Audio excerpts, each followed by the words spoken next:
entrepreneurs. It's me again, the business doctor, Keitumetse Lekaba, managing director of I'm an Entrepreneur, and welcome to another podcast with Sibu Mabena, founder of Duma Collective and many, many other companies. And today we're speaking about building teams, everything you need to know about building teams, when to hire, when to fire, and everything else in between. So tune in on the I'm an Entrepreneur YouTube page or www.imanentrepreneur.co.za and you will get the nuggets. Once again, welcome to the IAAE podcast. I have an exciting guest today, Miss Sibu Mabena, I'm the excited. fixer, I'm fixer, as we call her, the fixer. And today you're going to learn about why she's called the fixer. Ma'am, welcome. How are you? You are branded well. I am. And I love your socks. The colors I'm representing. Color socks, young kingdom. You said FNB. So Hello, I said, FNB socks. Let me come We to love my it. people. We love it. We love it. So today we're going to be speaking about teams, right? Mm-hmm. And I know you run a couple of businesses. So please, let's ease into it. Tell the people who you are, what businesses you are running, before we get into the meat. Okay. So I'm Sibu Mabena. I am an entrepreneur.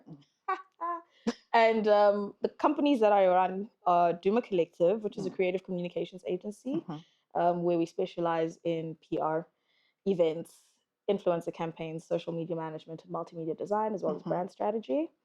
And then I have a talent management business called Golden Thread African Agency, where we manage really great talent like Jessica Ngosi, 25K, DJ Lockhive, Mbombela, myself. And then we've just launched an eventing property called Dance Nation Africa. And that is a 2-day dance camp that's taking place in Pretoria. 10 choreographers all coming in to teach really great masterclasses. Oh, wow. And we're bringing the dance community together to come and learn, network, and engage. And those are the 3 active businesses. But I do have some companies in the background just to manage all of my entities. But yeah, all of these are run by really great people. I've built a company of really passionate individuals who have bought into the dream. At Duma Collective, we're really building an oasis for African creativity to flourish. Come on. At Golden Thread, we are amplifying talent and really helping them self-actualize. Come on. At Dance Nation, we are bringing lovers of dance together to engage, network, and learn. So yeah, I guess that's how I get to do all of these cool things and call myself an entrepreneur. It's because of all the people I get to work with. That is so cool. And you speaking about your businesses, it's something that really lights you up. And my question was going to be, as we ease into the conversation, what lights up Sibu Mabena? You know, sometimes it's so difficult to wake up at night. I mean, to wake up in the morning, you know, it's so difficult to get yourself going. But just on a, what keeps you up? What keeps you going? I mean, I'm a very spiritual person. I think very early on in my life, I learned to tap into the source, and the source for me is God. Just understanding, Uti, this calling I've been handed is one that comes from a higher power. And anytime I feel like, oh no, I'm running low on energy, I tap back into the source. So what keeps me going in the morning, first thing is to just listen to music that speaks of this. So gospel music. And because faith comes by hearing and hearing the word of God, I really plug into that because this is a really difficult journey. You know, the calling of entrepreneurship is not one that is to be taken lightly because you're bringing in factors of production, but one of those main factors is labor. So you're working with people, and these are God's people. And you've got to remember that responsibility, Owuti. You've got people who are helping you achieve your vision, your dream, and all of the things that you've set out to do. But the source of that energy, the source of that wisdom, the source of that ability to lead comes from somewhere, or is God for me. That's what I think is the light that I'm walking under. Powerful. And, yeah. Powerful. And what does a typical day in Sibu's life look like? Oh, wow. No 2 days are the same, I'll say that. However, it consists of a lot of meetings and, you know, a lot of problem solving. And that's why you would call me the fixer, simply because I've set out to solve marketing and entertainment problems. That is what actually gets me going. That is the job I love waking up to go and do every single day. Yeah. And I have an office that I get to go to, so I don't just wake up and be like, oh, what do I feel like doing today? No, there's actually a place I report to because there are people I am reporting to. And a Monday has a 9 o'clock leadership meeting, for instance. A Tuesday has a 9 o'clock account management meeting. A Wednesday has stuff happening. Sometimes we're recceing a venue for an event. Sometimes we're meeting with clients. Sometimes we're putting together pitches. Sometimes we're in brainstorm sessions.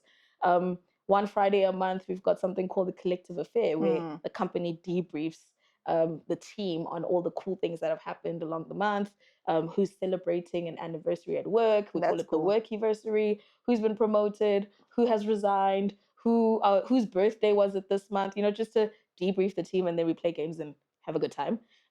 So yeah, there's just a lot that happens. Sometimes for Golden Thread, I'm in a meeting with the record label, or I'm in a meeting with a brand discussing a brand partnership, or I'm in a meeting with an artist. And no 2 days are the same, but what I know is we do really cool things. Yeah. And that's entrepreneurship, right? And you speak about meetings and your day having a lot of meetings. Yeah. And I'm going to jump into the meat of our conversation today is about team building and building teams, right? And it didn't start with the meetings. You started off as you're one person with a dream, wanting to do something. Take us through the journey of how you got to where you are today. And I mean, you're sitting with how many employees now? I think under 50. Because people come and go. Yeah. But we haven't hit the 50 number yet. So, but somewhere between 40 and 50. I mean, that is powerful for such a young person to be sitting with 50 people under her company, because in the South African context, that's like 50 times 6 people that you are impacting directly every single day of your life. But we'll get there. So take us through the journey of moving from being Sibu, starting your business, you registered go CIPC, you're doing your consulting, to being the person now that you're sitting with 50 people directly employed in your company that you are paying every single thing to do. And we are paying PAYE on their names. And you're paying PAYE. And UIF every month. Take me through that journey. Yeah, look, so I started as a freelancer. I think my experience of entrepreneurship really was that of a lone ranger who has a service to offer to many different people. So I was running a very high level freelancing operation where I'm on one end servicing a corporate in the form of a marketing campaign, but on the other hand, I'm doing choreography for a show, or I'm working for a production company, or I'm running social media for a club called The Sands, or I'm doing street campaigns. So it was just a lot of different things that I was doing as an individual with all of that or all the knowledge that I had acquired doing these many different things, right? And at some point, there's a girl called Ellen Shabane who was just stalking me on social media because I used to speak a lot about all the things that I'm doing. And she hit me up and said, hey, I want to work with you.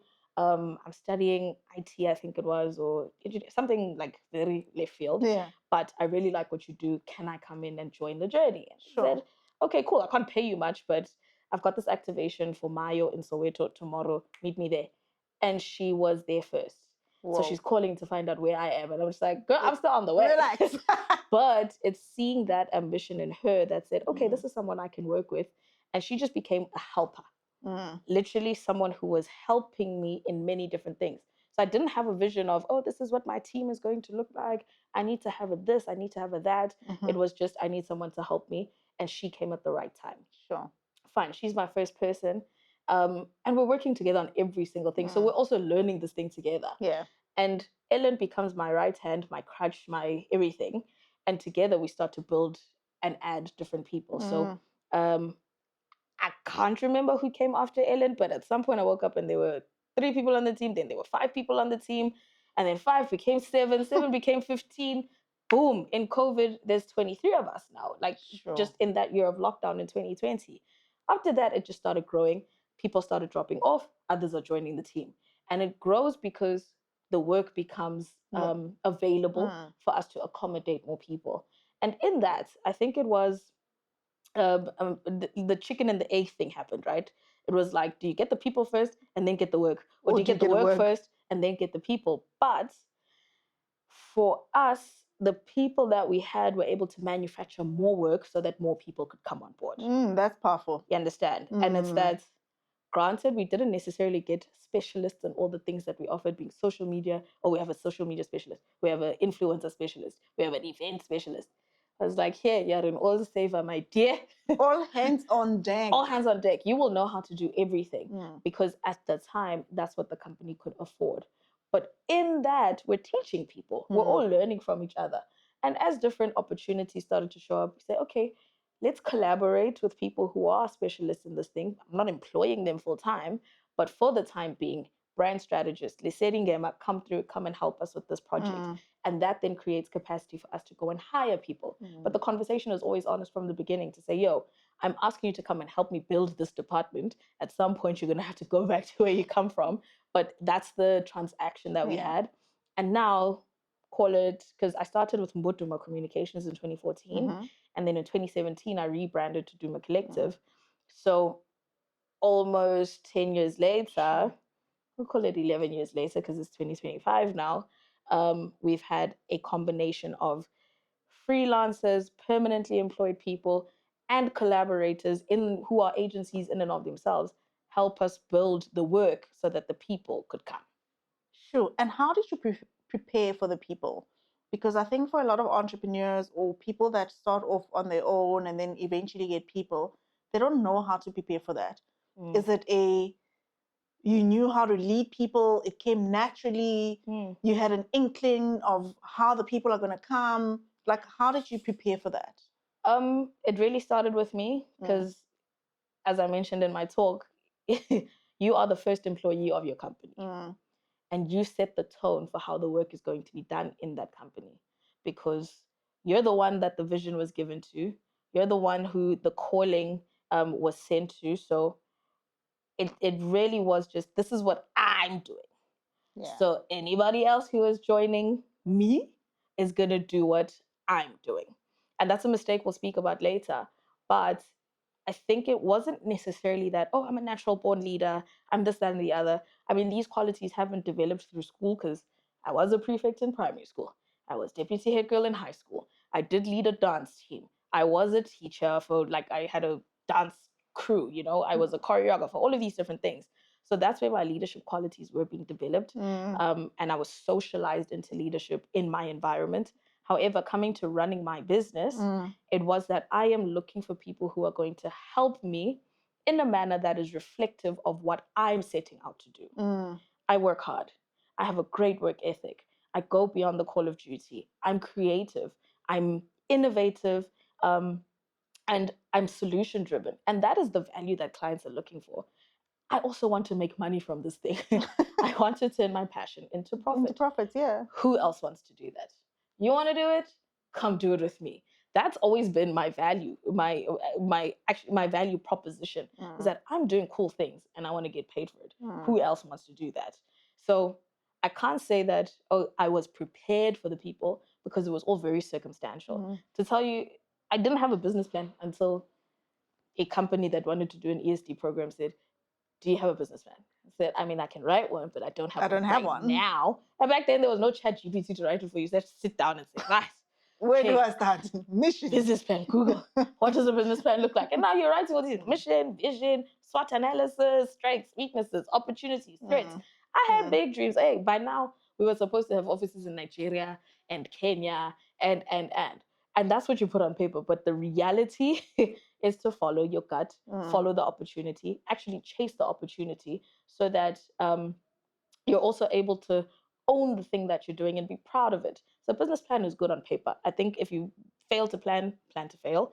However, real and true entrepreneurship, I believe, is people chasing an opportunity. And with that, when I've invited people to come and work with me, is to say, this is what we're doing and be honest and transparent about it. So did I prepare for them? No, like, oh, I'm going to be this leader and I'm going to do this and this is how people are going to feel. No, it's something that happened gradually over 365 days a year, over 24 hours a day. And I really just put myself in a place where, as a human being, what do I want people to experience about me? From a work position, from the position of work, but also from a leadership perspective, am I able to account for everything I'm asking people to do? Got you. And what is the culture at Duma Collective currently like? Oh man, the culture is what every individual brings to the team, and that is one, belief. Our people absolutely believe in what we're doing. We're building an oasis for African creativity to flourish. You wake someone up at 3 o'clock in the morning. What do you do at Duma Collective? Build an oasis for African creativity to flourish. Two, we work very hard.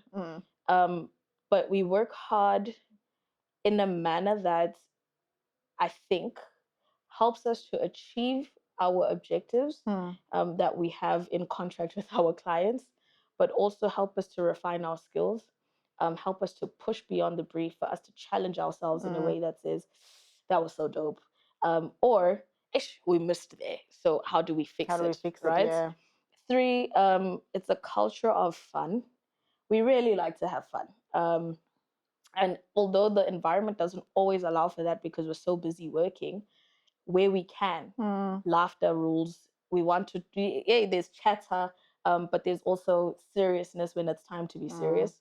Four, and I'm using this word very carefully and not in a way that it ignites a thought of toxicity or, people just calling this, that because they want to exploit or whatever, but a family. Literally a family. One of our leaders has a daughter and she's been with us the whole week. Uzuzu runs Duma Collective. When she wants to sleep, we must keep quiet. When she wants to watch TV, she watches TV in my office. I must leave my office and go take my meeting somewhere else. Because it is an environment where we allow for family to come in, simply because family forms such an important part of who you are as an individual. And we are grateful to your family for allowing us to have your time for you to come and build this oasis for African creativity. And over and beyond the work hours, right? Exactly. So it's an environment that is inclusive. It is encouraging people for growth. Like, we're always sharing things about, hey, check this out. There's an opportunity to learn here, or apply for this thing. Let's see how we can fund you to do that. So yeah, I don't know how to package it into one phrase, what our culture is, but it's nice, man. It's just a bunch of nice people who bring their niceness to the table. And what do you do with, in small teams, and we experience this in our own organization, right? Someone that doesn't fit the culture gets spitted out quite quickly. How do you deal with those type of individuals? The ocean cleans itself. Halala. You know that thing? You shake the tree. and then the leaf. And all the wrong ones just falls off. It happens naturally. We're not the type of people that like to push people out. If we are seeing Uguti Vele, you don't fit our way of working, we follow the rules. Labor law dictates what process to follow. It's okay, you're going to give warnings. You put people on performance management. And if really they decide that, hey, this is actually not for me, they resign. And they resign. And we bid them farewell very kindly. But if they don't improve, then we also have to have a tough conversation to say, you're actually not meeting the standards of Duma Collective, and it's going to cost us. So we're always looking at the bigger picture to say, am I willing to keep this brilliant, not good person for the sake of their brilliance at the cost of the rest of the team? Absolutely not. So we have very tough conversations, but very honest and transparent ones. And I think we've been fair to a lot of people. There have been instances where we've been taken to the CCMA by, like, the one time was by someone who had breached our contract. Sure. He was working for a competitor agency, and we found out. And when we call him out on it, following the process in a recorded meeting, he admits that he was doing it. But then he goes to take us to CCMA, but doesn't take the competitor agency to CCMA. And it's because they're bigger, they are white-owned, they have more muscle. And he says, actually, let me waste these people's time. So now there we are with our file, with all the information that backed up our decision to dismiss this person because they breached our contract that is signed, using our equipment, using our time. And the person withdrew the case the day before. But the lesson there was that if you stand on the right side of the truth, you really have nothing to fear. So we always attempt as best as we can to follow process to the T, and that's why we have an HR department, because their job is to follow the process. But where we breach, we acknowledge our mistakes and we learn from it. But most of the time, we can say we did the right tried. thing. Yeah. We tried. And what has been some of the other challenges or some of the most challenges you've had, particularly in building teams, especially for entrepreneurs sitting and thinking, yeah, see, I'm at a roadmap where I either continue by myself, which is not going to work for me, or I really need to start building a team and start hiring the people. What are some of the challenges that you've experienced in doing that? Look, I'll say on a client side, because founder-led businesses suffer the unfortunate challenge of clients really buying into the founder and the services of the founder. If Kitu is not there, things are not going to go well. And then Kitu has brought us this person. Who is this person? Asmazi. And it's like, yo, please give them a chance. I really wouldn't be bringing them here if I didn't trust them. So challenge number one, I think, in the growth was certain clients not allowing us to grow and really making it the founder. Yeah, and it's like I also need to take leave, please. I beg, allow my team to hold it. And then there are other clients who've embraced it and have helped people grow. Like we once had an agency partnership where we were working on a client, and the agency network was so invested in Duma Collective's growth because they recognized we have young people on the team. And when Ellen graduated, come to status on a Tuesday, and there's a graduation party for Ellen by the agency partners. Wow. And this was led by Sis Lindy, who is now our MD today, right? She recognized that this young company is really just trying to grow. And it took that village helping us really build our confidence, fixing our crown. When we send a presentation that has spelling mistakes, it's like, hey, lungisani nina yini lento. Or when we don't understand the brief properly, we're able to call the other agencies, say, hey guys, please, can you help us with just unpacking this? That kind of thing.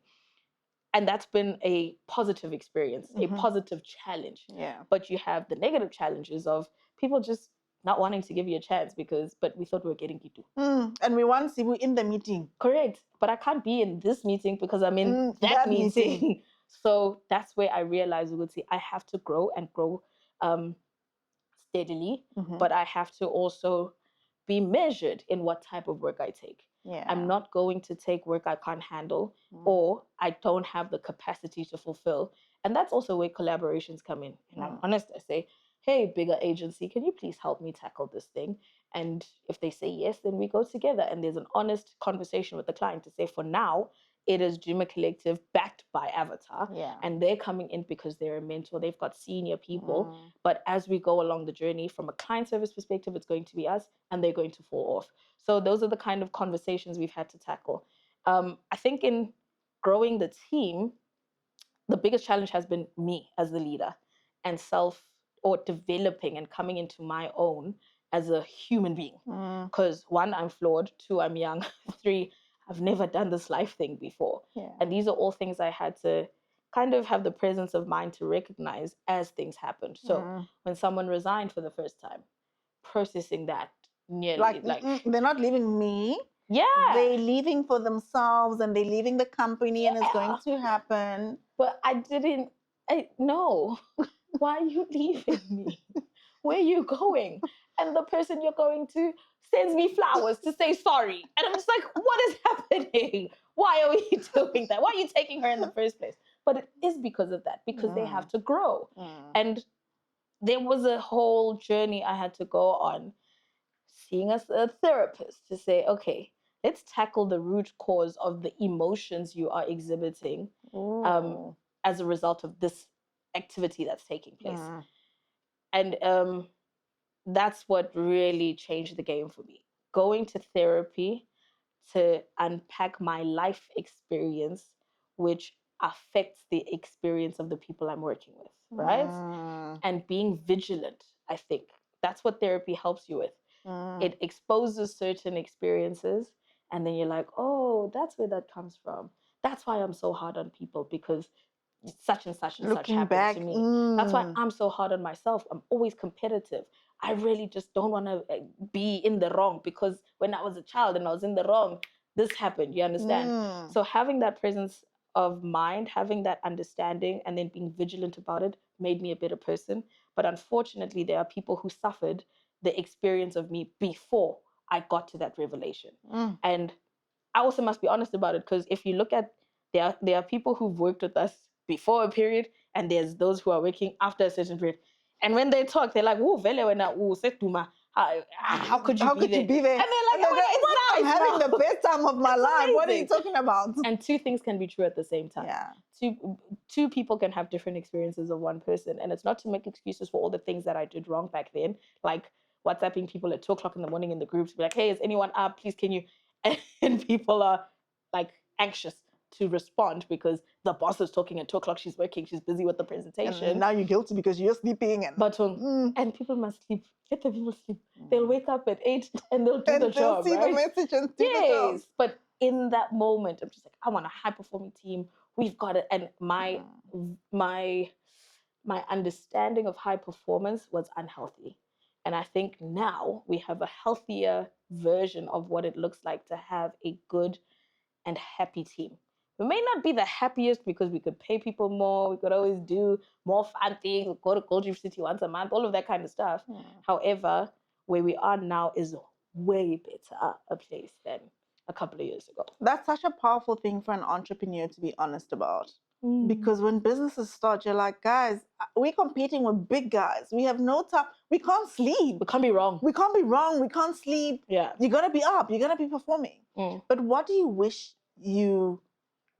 you knew and understood earlier about hiring the right people? As you sit here today.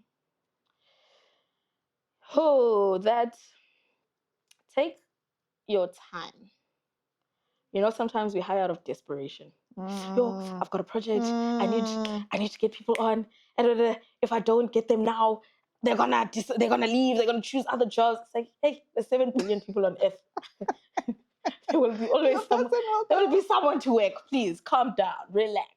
And I think that's part one. And it's not to take anything away from anyone who was part of the team, because everybody served a purpose. Even the people that it didn't work out with, there's something that they helped us with. Exactly. Learning, whether it's refining processes, whatever it was, yeah. But I think there are certain instances where we just hired out of desperation to not look bad, okay? Obviously, the client has trusted us. It's not go and get this person, expensive as they are, but that person's going through their own things. You didn't interrogate. Okay, you didn't also brief them properly. Now they come in and they're just the wrong person for the job. They are the right person for another job, just not this one, right? So that's one. Taking your time to understand who you are bringing into the team, because it's very important. 2, payment structures. You know, being able to be fair to yourself also, and not overpaying simply because you really want that person. No, you really want this person. Now you're just paying whatever they ask for without doing the research to say, actually, what is this role meant to pay?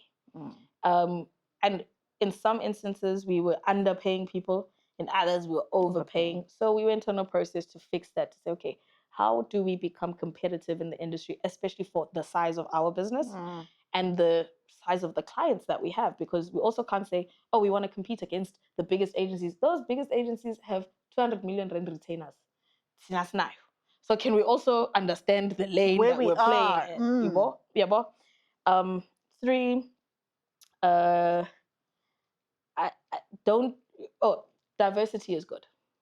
Diversity of experiences, diversity of personalities, because you don't want just hard workers, just machines. Everyone's walking around just busy working. You also need the person who's going to make people laugh. The joke. That person has value. You need the admin or the detail-oriented person. That person adds value. You need the person who's going to nurture. That person has value. You need the person who's got creativity. Just always there's an idea. So that the dynamic in the team is also really important to try to get right. And I think finally, let people go when they want to go. You know that one? When someone says, oh, I've got an offer from another company. Say, okay, that's fine. Wish them well. How can we support you? How can we support you in your transition? Because there's been times where we're like, oh no, how can we counter offer? Or what can we do to keep you? And then you get into a cycle, yeah? Because once a person clocks, you can see, oh man, all I have to do is counter-offer say culture. that someone else wants me, and it's like a boyfriend or a girlfriend. It's, yeah, now you expose your messages so that a person can see what's saying. No, don't play that game. Once you start competing, you're not going to stop. So yeah, I think those are some of the lessons that I wish I had learned earlier in the journey. And that letting people go thing is so important, because even from Ian Furr, the founder of Sobe, he says, entrepreneurship is like riding a bus.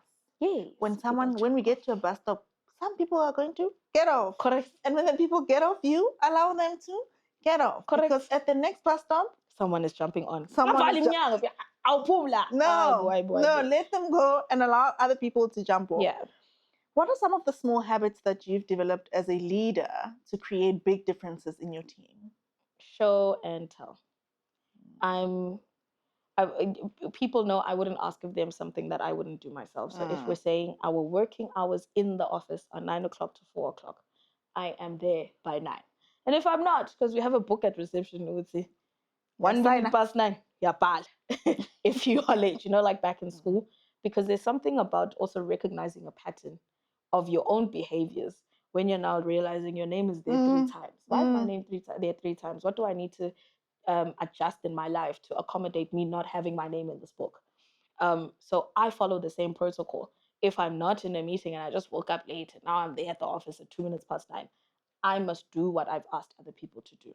That's one habit that I think we're all we've signed up to it, because I'm seeing people that used to be late are no longer late, because it's also embarrassing. Conscious of it. Yes, it is embarrassing. It's embarrassing. Your name is always on the book. Yes, but ours is not to embarrass you out of or like shame you out of the habit. It's for you to really recognize, we would see there's something wrong. Let me self-correct. Okay, that's 1. 2, this one is a strange one, because the world thinks in many different ways. Ours is when we have a Teams meeting or an online meeting, turn your camera on. Let the people see who you are.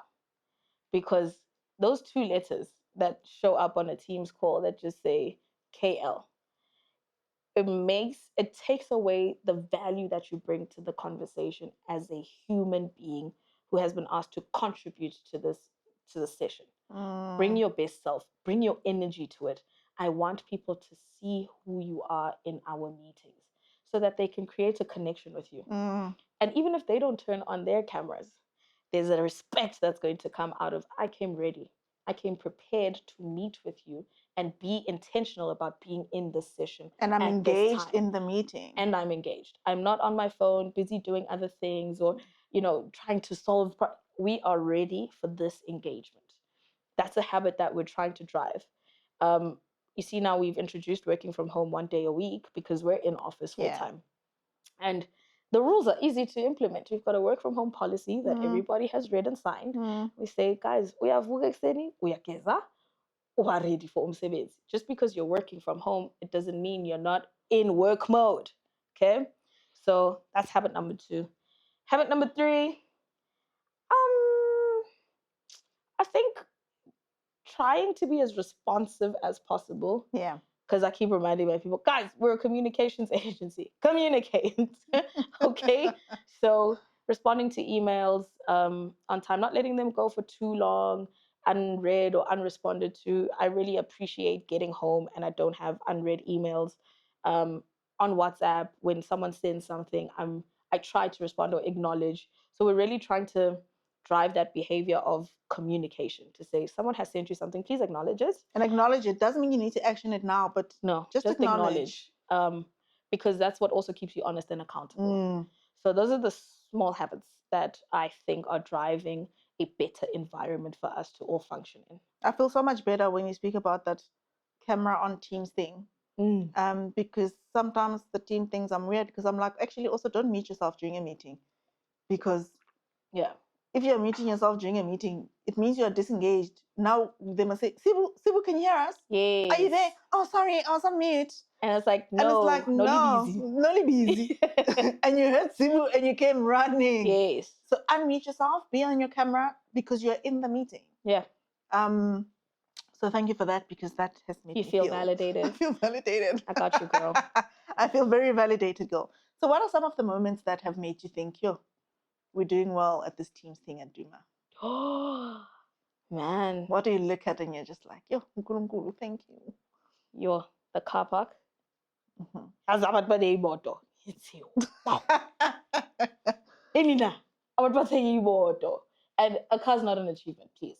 However, people are able to make things easier for themselves because of the output of their input. It's their money that bought them that car. You understand?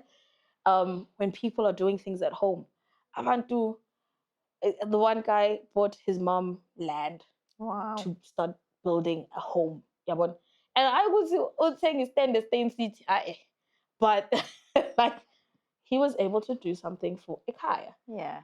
Omunye wenza ama tombstone. I know, like it's big things. Is it No, it's big things. Even the Yes. car thing is a big thing, because you're probably the first one in your family to have a car. It's a big thing. Dude, or clearing debt. Oh, I'm not blacklisted anymore. Wow. It's a big thing. Oh my goodness. I can afford therapy. I can bring my child to work. For me, that says you believe in this environment being safe enough for the person you love the most to come and be in it. Or would say umtanako can come here and just be free.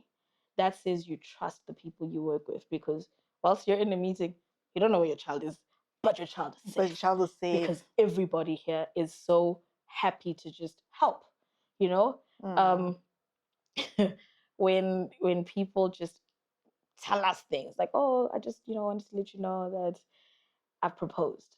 Say, oh, you're about to be a man of Lilapa, that for me is just people self-actualizing and doing things that make them happy outside of their jobs. That says to me, we're onto something here. And they've worked for it, right? So they've their earned money. it. It's their money. It's theirs. Like, we all work together so that everybody can earn what is due to them to go and do that which is going to help you with your life. And when you can do that, for me, like, hey, my child is graduating. Yeah. That is, for me, that's why I do what I do. And then as the founder of the business, and we see this a lot when we work with entrepreneurs in our business, how have you let go, especially of tasks that you loved doing as a leader? Because when you start building a team, it means there's quite a lot that you need to let go. I mean, now you have an MD, HR, and you started doing all of those things yourself. I was the old saver. You were the old saver. Let's see, hey, there's a trip, Yimi. Hey, go speak to that artist, Yimi. And take us to that journey, because a lot of entrepreneurs really struggle with that. Yeah, because we struggle to get our egos in check. We are like, I think entrepreneurship in the labels, stardom, celebrity, you get celebrated, whether you're not like a celebrity in the streets, you're walking around, everybody knows you, but in your own little circle of people, you really do get celebrated. Party. And people call you all these names, boss. Hey, Mlungu, hey, leader. We get impressed by stupid things. And it's like, actually, let me humble myself and recognize that this thing I've been given, and if I'm going to abuse or exploit the opportunity because it's for my self-promotion, that's part one. You must first recognize, Uzi, this is not of you. You're not doing it by your might and by your power. You've been called. You've been called to do it. For a purpose. Exactly. Now, where everyone was celebrating you, well done. Sibu, you've done so well. You and your team. Then the celebration shifts to the next person. Oh, so-and-so. Well done. You're looking at them like, That's where you have to get your ego in check. Because if you don't allow yourself to be replaced, you can't be promoted. Ooh, say that again. If you do not allow yourself to be replaced, you can't be promoted. Because whilst you're busy hogging the work, you're hogging the spotlight, how are you allowing people to do the jobs you've called them to do? Then you may as well just do it yourself, because why am I paying you 100% of your salary if I'm going to do 150% of the work? 100%. Yeah, so it's to recognize that you've called people to come and do a job, allow them. Part one. Two, there's collaboration. You can collaborate, you can contribute, but recognize where to start and stop. Because unfortunately for you, you don't know everything. You're not the only good person in the room. And it's taken me a while. I'll be very honest about it. Letting go is not easy. I don't want to make it seem like, oh, you just let go, let people do their jobs. There is a level of trust that has to be established. There's a level of impartation of what you know, and then allowing people to take that knowledge and make of it what they will, and collaborate it with their knowledge and their experience and their networks. And you must be free to allow people to work, because then if you want people to do things your way only, then they will do it their way only, and they won't tell you that I actually have Obama's daughter's security's phone number. Yeah. They won't tell you that. They won't offer that information because you haven't given the space for them to do that. There was a time where I got to travel, all the experiences. I get to accompany the client, or we're going to NBA All-Star Weekend or whatever. I'm there. This year, I haven't seen Terminal A because other people are going Terminal A. Wow, Kato, it was amazing. Oh, I love that for you, dear. Oh, Justine, how was Cognac? Wow. Oh, lovely. Ntokozo, busy ngama-visa, busy. Wow. Applications. He's going to Germany soon. So it's like, yeah, it could be you, but let it be them. They deserve it. They've worked for it. Let it be them. And it's their job. It's their job. So there's a big ego check that you need to go through as an entrepreneur to say, at some point, it's not about you anymore, because that's the point, no? No, it is the point. Let the people work. Let the people work. And how do you deal with training with your staff members? And I know from us, and you guys are very busy, right? You would know, because you helped us. You helped us structure ourselves to become I did. able to handle this busyness. I did. And we are equally very busy.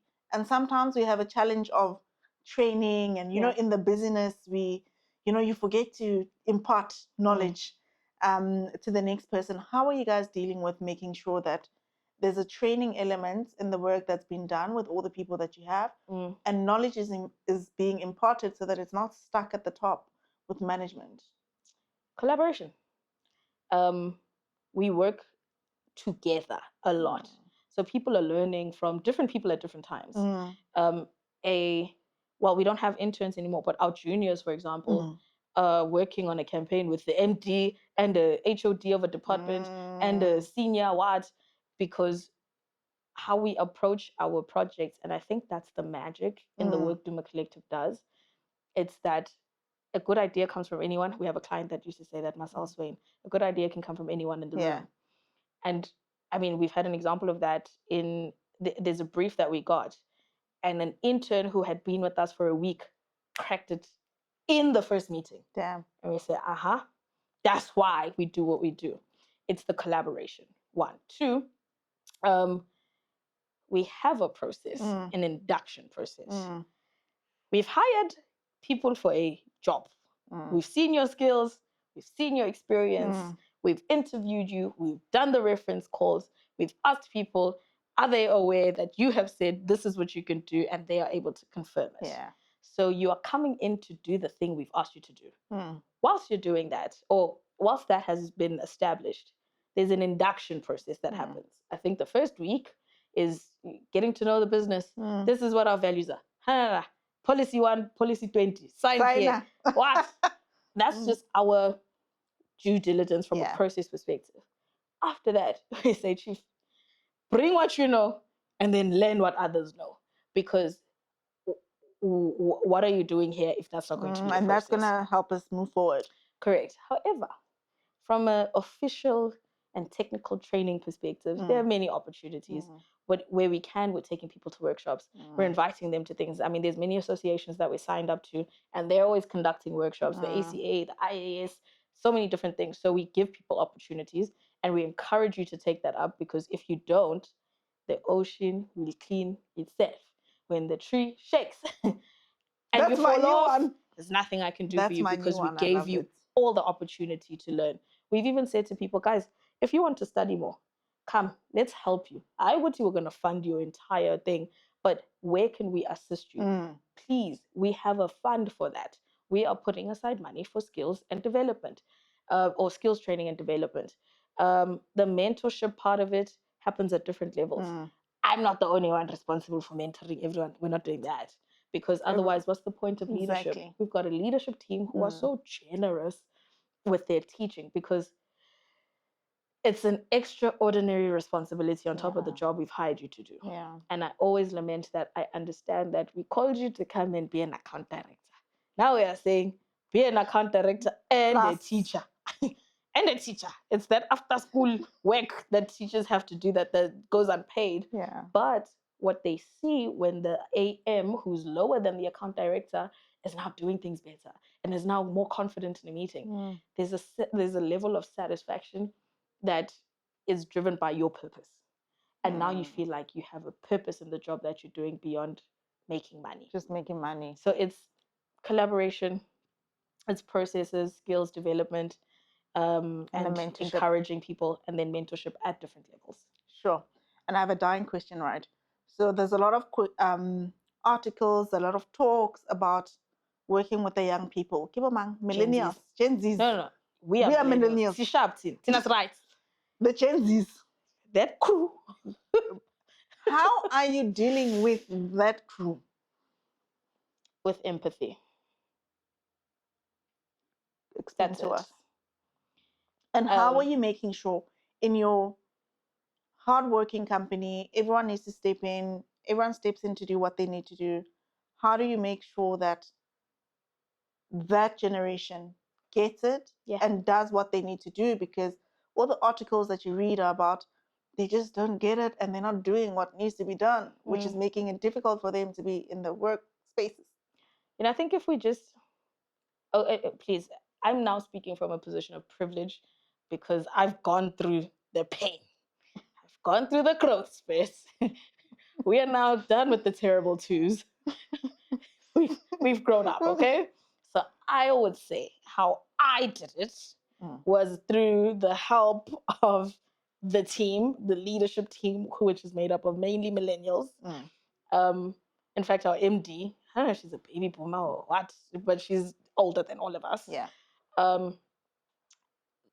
As a collective, we really support each other in trying our best to create an environment that is safe for the people who are way younger than us to find themselves and the role that they play in us building this oasis for African creativity to flourish. What do I mean by that is, one, listening to them, two, teaching them kindly, but with a no-nonsense approach.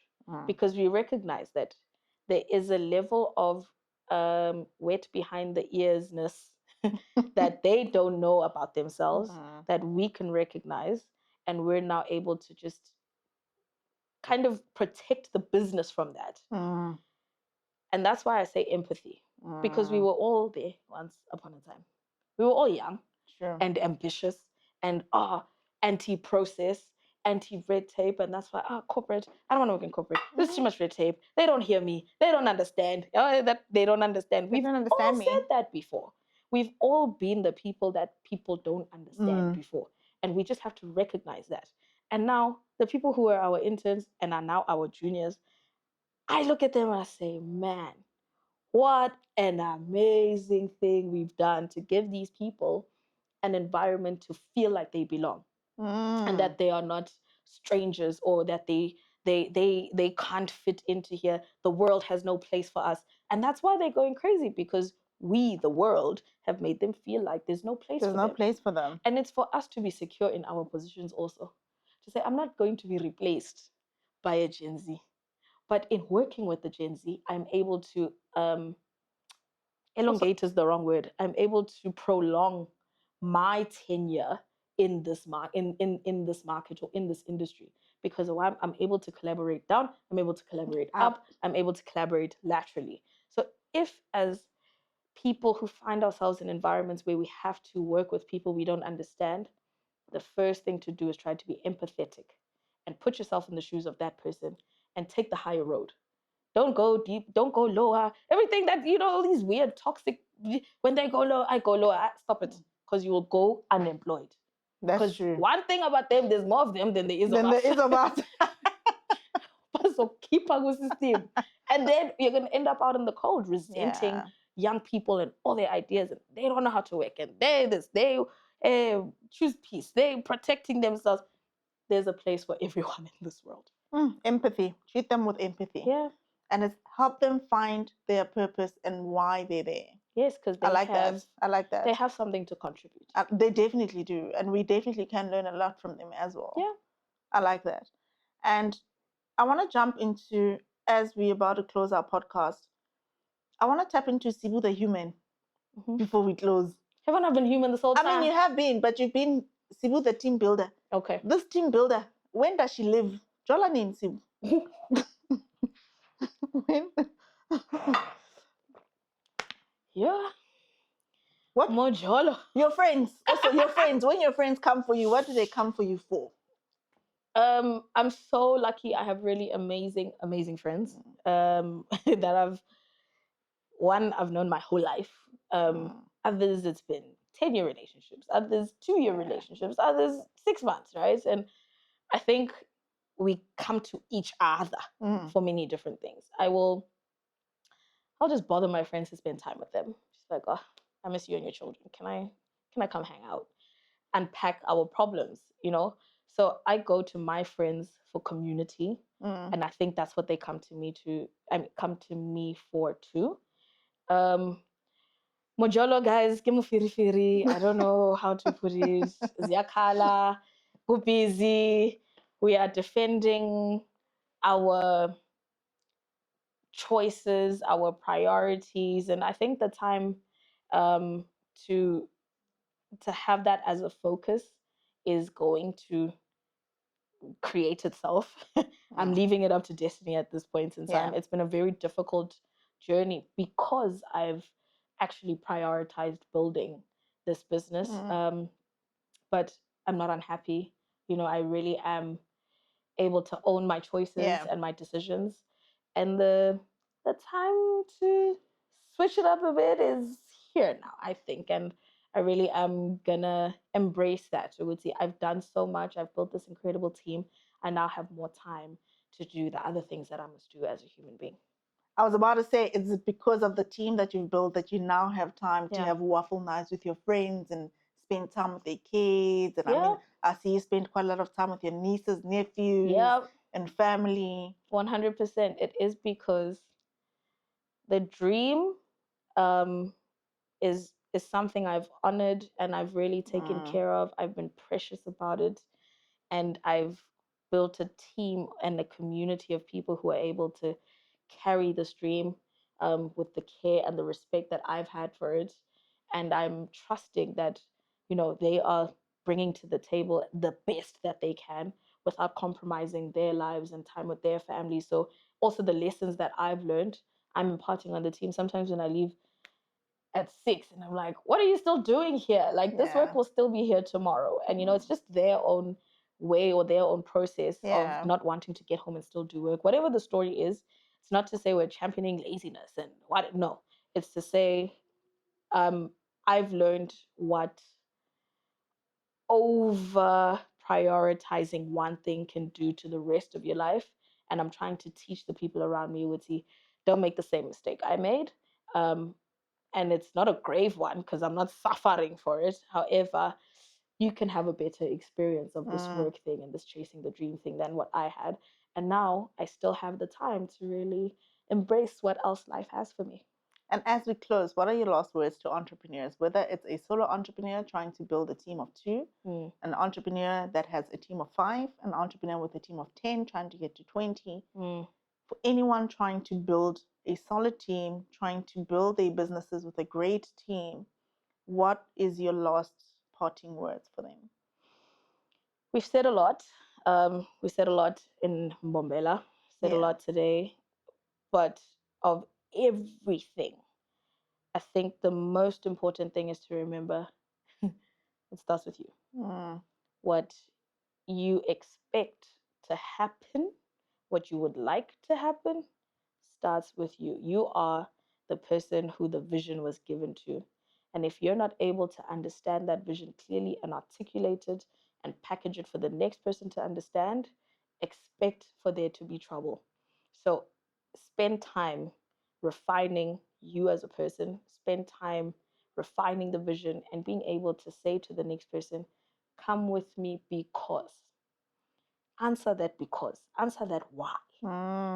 And once you can crack that, I think things become a little bit easier. Things will be tough. The winds will come and blow, but make sure you're standing on a firm foundation of a solid why. Sure, Sibu Mabena, I could listen to you all day. The nuggets I keep taking out. The nuggets I keep taking out. But my favorite one today is when the tree shakes. From a team perspective, all the wrong stuff will fall to the floor. Yeah. But thank you so much for this conversation. Thank you for this platform. And thank you for what you guys are doing for entrepreneurs. Thank you. You know, every interview I do, I always acknowledge and thank the interviewer because there's a reason you're doing this. There's a reason this conversation exists. It's going to help, even if it just helps one person. And it takes a lot for you guys to take your time, because this is your time, to an FNB for supporting this initiative, because we really need to educate people and make them feel like it's okay. You're not alone. So thank you for doing this. Thank you and the entire team, because this is, you get paid. That's not the thank you. The thank you is in seeing the change that is happening, seeing people's light bulbs go off. You know, after the talk, I got some emails from people saying, oh my goodness, thank you so much. That was such an inspiring thing. I'm going to implement 1, 2, 3. That for me is like, that's the why. So please continue to do this. Don't ever tire, because the world needs you. Thank you. Helping entrepreneurs build and grow their businesses, one entrepreneur at a time, making them unstoppable. The FNB way. Thank you, Sibu.